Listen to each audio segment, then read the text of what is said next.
இந்த உயிர் என்பது என்ன? இந்த உடலா, மனமா, பிறகு குணமா? இந்த உடலை இயக்குவது எது? தந்தையின் சுக்கிலத்தில் இருந்து வெளிப்பட்ட ஆயிரக்கணக்கான உயிரணுவின் போராட்டத்தில் வெற்றி பெற்ற ஓர் உயிர் அணுவானது தாயின் சினைமுட்டியுடன் இணைந்து தலையும் வாளுமாய் உருமாற்றம் பெற்ற அந்த உயிர் தாய் உண்ணும் அன்னபானாதிகளின் வழியாய் உட்சென்று அந்த உட்சென்ற உணவும் உயிர், அந்த உயிர்களின் ஒட்டுமொத்த சேர்க்கையே உடலாக, சிசுவின் உடலாக உருவம் பெறுகிறது. பின் அந்த சிசு வளர வளர அது உண்ணும் உணவும் உயிர்கள், அது அருந்தும் நீர் உயிர்கள், அது சுவாசிக்கும் காற்று உயிர்கள், வெப்பமும் உயிர்களே. இவைகளே பஞ்சபூத உயிர்கள். இவற்றின் ஒன்றிணைந்த உயிர் தொகுதியே உடல் என்னும் பரிணாமம் பெறுகிறது. நாம் உண்ணும் உணவுகள் உயிர்கள். உயிர்களே ஓரறிவு தாவரங்களாக உருமாறி மூலிகைகள், பயிர்கள், கீரைகள், காய்கள், கனிகள், பருப்பு, பயறு வகைகளாகவும் நெல், கம்பு, சோளம், ராகி, கோதுமை போன்ற தானிய வகைகளாய் மாறி இருப்பதும் உயிர்களே. அவ்வாறு மாறி வளர்ந்து உருமாற்றம் பெற்று விரைந்து நிற்கும் அந்த உயிர் தொகுதிகளை, அதனை உண்ணும் ஈரறிவு முதல் ஆறறிவு மனிதன் வரை இவைகள் அவற்றின் உணவாய் சென்று அந்த உயிர்கள் உருமாற்றம் பெற்று உடல்களில் உட்தங்கி உருவமாக வளர்கிறது. இதுதான் சிருஷ்டி ரகசியம். அப்படி உருவமாக வளரும் இந்த ஒட்டுமொத்த உயிர்களின் வெளிப்பாடே உடலாகவும் குணமாகவும் மாறுகிறது. சத்துவ புசிப்பு கொண்டவனுக்கு சத்துவ குணமும், சைவ உணவை விட்டு அசைவ உணவு உண்பவனுக்கு ரஜோகுணமும் மிகுதியாக இருக்கும். இந்த இருவேறு முரண்பட்ட குணத்தை தாண்டியது தமோகுணம். இந்த குணம் என்பது என்ன? இது ஆதியில் தோன்றியது.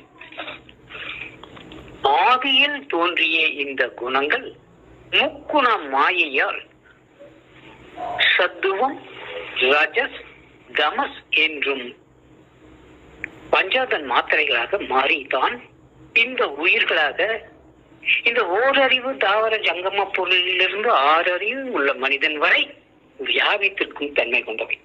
அதாவது உடல் தோற்றம் தரும் இந்த தோல், இறைச்சி, ரத்தம், நரம்பு, எலும்பு, கொழுப்பு, சுக்கிலம் என்னும் சத்தாதாதுக்களாய் இருப்பதும் உயிர்களே. 7 வகையான தோற்றங்கள் இருக்கிறதே, இவை எல்லாம் உயிர்களின் சயோகம்தான்.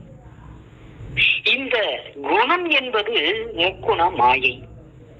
இந்த மாயை தான் காலத்துவம், மகத்துவம், அகங்கார தத்துவம் எனும் தத்துவங்களாய் வெளிப்பட்டு அனைத்து ஜீவர்களையும் ஆட்டி படைக்கும் உயிர் தொகுதி.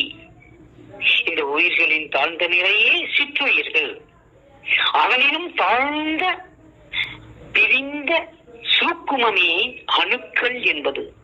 அதைவிட சூட்சுமத்தன்மை பெற்றது பரமாணு. இவை எல்லாம் உயிர்களே. இந்த பரமாணுக்கள் என்னும் உயிர்களின் பரிணாமமே சிற்றுயிர். உயிர் ஜீவன் என்னும் உயர்நிலை பெற்று மரம், செடி, கொடி, புழு, பூச்சி, நத்தை, வண்டு, ஈ, கொசு, ஊர்வன, வரப்பன, நடப்பன என உருவத்தில் வியாபகம் பெறும் உயர் நிலையே மனிதன்.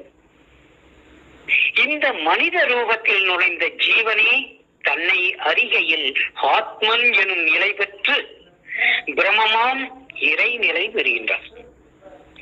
இப்பொழுது அணு முதல் சிற்றுயிர், உயிர், ஜீவன் வரை வந்துள்ள நாம் ஆத்மா என்றால் என்ன என்பதை புரிந்து கொள்ள வேண்டும்.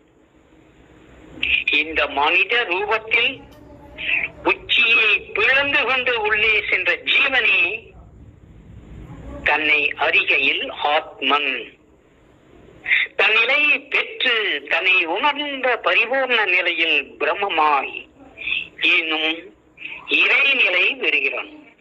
இப்படி தாழ்ந்த நிலையில் ஒடுக்கத்திலிருந்து மெல்ல மெல்ல உயர்நிலை பெற்ற ஜீவன் ஆத்மா எனும் தன் சுய சொரூபத்தை அடைய விடாமல் உடல் எனும் ரூபம் அடைந்துள்ள உயிர்கள் ஆத்மனை கீழ்நிலையாம் ஜீவன் உயிர் சிற்றுயிர் எனும் தன்மை பெற்று தன்னை பெறச் செய்து தங்களோடு ஐக்கியமடைய செய்யும் முயற்சி அறியாமை என்னும் மயக்க நிலை.